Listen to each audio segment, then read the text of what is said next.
video, we're going to try to find some speed in a Redcat Everest 10 crawler.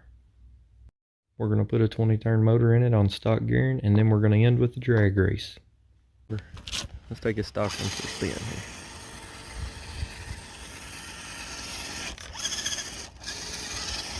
Solid sheet ice. Not very fast, but with modified tires seem to work pretty good anyway.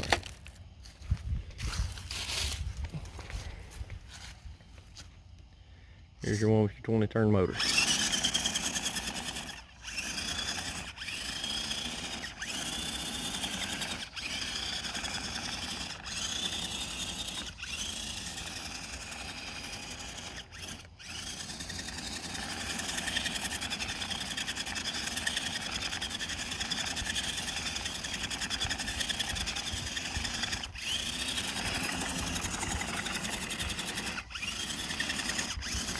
You never want to leave your battery plugged up, guys. Make sure you remove it first. Then you need to unplug the wires that go to the motor. This is where things are going to get interesting. Looking at the rear of the machine, those two screws there with the copper colored gear in between it are the two you have to take out. They're right here in this motor plate. It's hard for me to... That one and that one. You take those out, and then you're going to take this loose, this loose, this loose, and this loose on these link bars. So I can catch on. There's your motor case, the nuts behind it, the actual bar links behind it. You cannot get it out unless you take that loose. But once you take it loose, as you see, you get a little gap down in there. That gap that's created will actually allow you to remove that motor. It's pretty amazing how that works. Just have to make sure you get it enough without loosening the screws up so much they fall out. That way everything lines itself right back up. Then, to reach the screws on the motor, you need probably one of the craziest looking setups you've ever seen. But a big long bit like that makes things so much easier. Make sure you're on loosen. Then you go in from the front all the way out in front of the axle. Remove both screws.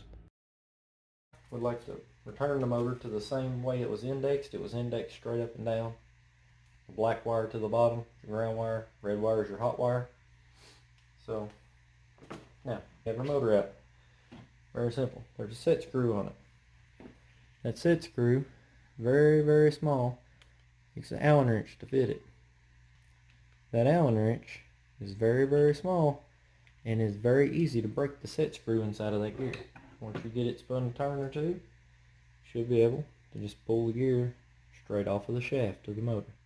You have your motor. Some people like to put Loctite on these things to keep them tight on a rock crawler. I don't fool with it, I just tighten them down good, but if you tighten it too much, you'll break it. But there's your final product. Very simple. Now, slide it back in. Like this and go in under the servo. Try to get this one. Like I said, remember to be very, very careful and not cross thread it. It's going to have to go in straight. Your screwdriver is at a slight angle. So, this is what's known as a receipt trick.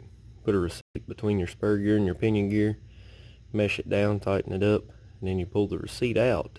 I've got the receipt down really small so it's easier to see, but you pull the receipt out and then your backlash should be set. I already tell you, I think it's going to fit. It's going to be awful tight. Never crank down on these things with the power. Always use your hand. If you're holding in on that screwdriver very tight at all, which theoretically you should be, when it hits, it will cram it and rip the threads.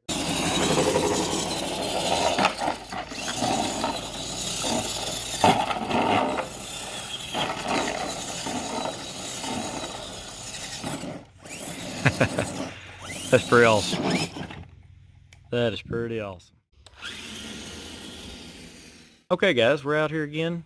It's almost dark. We're going to run this drag race here. We're going to show you the difference between these three Everest 10 Redcats. One of them is box stock. It's the closest one to you. The one in the middle has modified tires and a 20-turn motor. That $20 motor makes all the difference in the world. You're going to see. And the next one has four-wheel steering and modified tires. So, on the count of 3, we're going to take off. You going to count for us, Peyton? All right. 1, 2, 3, go. I cheated and still couldn't win.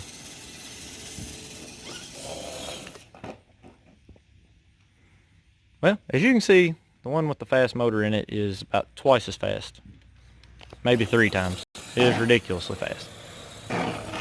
And it does really cool stuff when it flips over on its side.